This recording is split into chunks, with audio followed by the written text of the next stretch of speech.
Hi అండి. నేను మీ కోనసీమ కోడలు. ఈరోజు వచ్చేసి పొట్టిక్కలు చేస్తున్నాం. దానికోసం పనస చెట్టు దగ్గరికెళ్ళి పనసాకులు తెచ్చుకొని కడిగి పక్కన పెట్టుకోవాలి.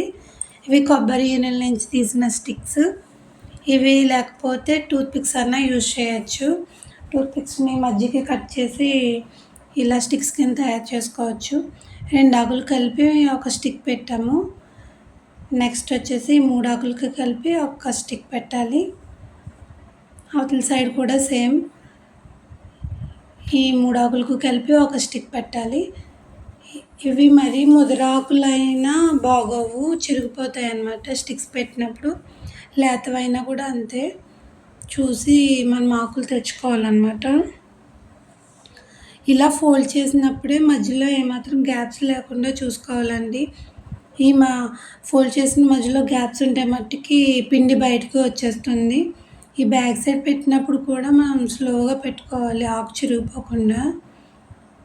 ఇలా 4 సైడ్స్ ఫోల్డ్ చేసుకుంటే బుట్ట ఫినిష్ అయిపోతుంది మనకి. ఈ పొట్టిక్కలు చేయడం పెద్ద ప్రాసెస్, ఎలాగా కష్టమో అనుకోక్కర్లేదు. తెలుసుకుంటే కొంచెం ఈజీగానే అయిపోతుంది. కాకపోతే కొంచెం నేర్చుకోవడానికి టైం పడుతుంది అంతే.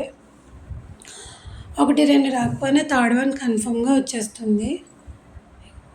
ఇలా రెడీ అయిపోయింది బుట్ట మనకి. చూడండి ఏమాత్రం గ్యాప్ లేవు కదా లోపల. ఇలా అన్ని బుట్టలు మనం రెడీ చేసుకొని పక్కన పెట్టుకోవాలి. మెయిన్ లోపల గ్యాప్ లేకపోతే ఈ బుట్ట కన్ఫామ్‌గా మనకి పర్ఫెక్ట్‌గా వచ్చినట్టే. ఇలా 4 ఆకులతో చేస్తాం కదా, 3 సైడ్స్ కట్ చేసి ఒక కాడ ఉంచుకుంటే సరిపోతుంది. మనం ఇడ్లీ పిండి ఇందులో ఫిల్ చేసుకొని ఒకటి మనం ఇడ్లీ స్టాండ్ ఉంటుంది కదా, దాంట్లో ఒక రేకు పెట్టేసి ఇడ్లీ రేకు ఇలా మొత్తం అన్నీ సర్దేయాలన్నమాట. ఫైనల్గా ఇవి ఉడికిపోయాయి. చూడండి పిండి ఏమాత్రం చేతికి అంటుకోకుండా పర్ఫెక్ట్గా ఉడికిపోయాయి. ఈ ఇడ్లీ పిండే కదా ఏముంటుంది టేస్ట్ అనుకోకండి. ఇవి ఆకును బట్టి కూడా టేస్ట్ మారుతాయి. ఇడ్లీ ఒక టేస్ట్ ఉంటుంది, ఇవి పనసాకులతో వేసిన పొట్టిక్కలు కూడా ఒక టేస్ట్ ఉంటుంది. టేస్ట్ మాత్రం కంపల్సరీ డిఫరెంట్ ఉంటుందన్నమాట.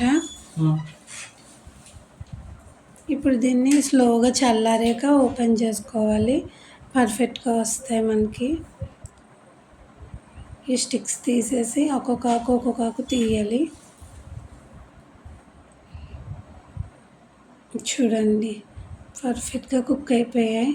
కొంచెం వేడిగానే ఉన్నాయి, చల్లారితే ఇంకా పర్ఫెక్ట్గా వస్తాయి అన్నమాట.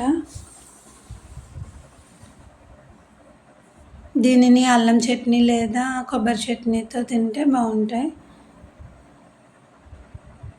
ఇవి కోనసీమలో స్పెషల్ అన్నమాట. చూడండి పర్ఫెక్ట్గా వచ్చినాయి కదా, లోపల కూడా ఏమాత్రం పిండి లేకుండా ఉన్నాయి. చూసారు కదా.